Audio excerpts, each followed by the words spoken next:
И здравейте на всички, аз съм Твор43 и сега ще направя как да се направите, ще покажа, ние ще направя, как да се направите един източник на Cobblestone и може би ще го покраса малко.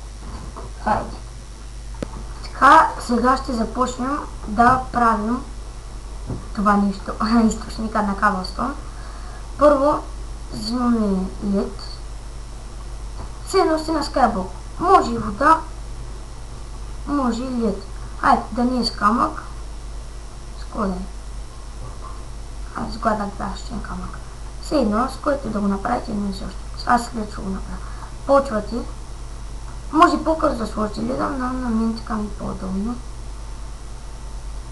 И пробивате една дупка задължително на това и го граждате. Ето така. После слагате лавата тук. На геймот нула. Чупим това и ето, стана. Това е източник на Cobblestone. Сега ще ви покажа с вода. То е едно и също. Практика. Слагаме водата тук и лавата. Опа, чакам. Момент. Да. Момент. Първо лавата и после водата. Защо не става? Добре, както и да е, няма да стане с вода, значи ще е с лед. Защото първо трябва да тикне това.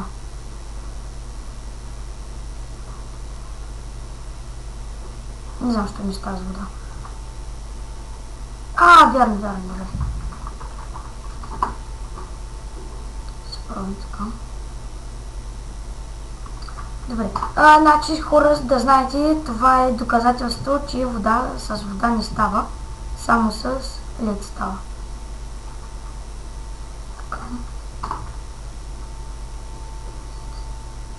Всъщност, знаете ли, по-май ще стане вода?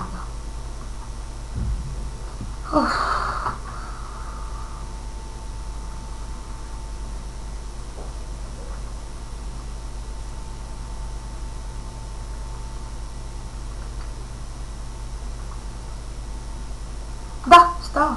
Ето. Да, става. Из вода става. Това е научно доказателство. Добре, можете го украсите. Вие си решавате. Може с аксийки, може да го направите като принципно. Сега ще ви покажа.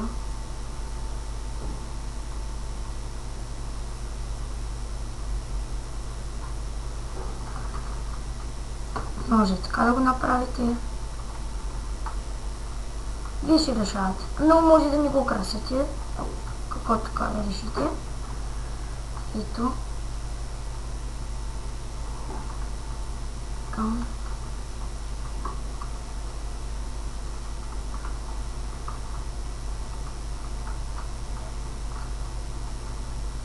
Ето го правите така за сега.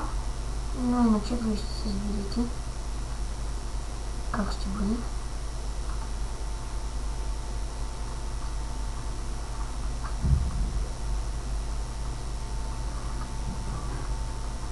Ето. Нещо такова може трябва да стане. Сакси може да слагате. Листа. Може и от листа да го направите. Но вече това е ваше. Ето тук може да сложите листа и така. Както се изберете. Но ние задължително да го красете. Тогава това беше от мен. Благодаря, че гледахте. Благодаря, че гледахте. Този туториал нататък ще правя още туториали. И айде, чао!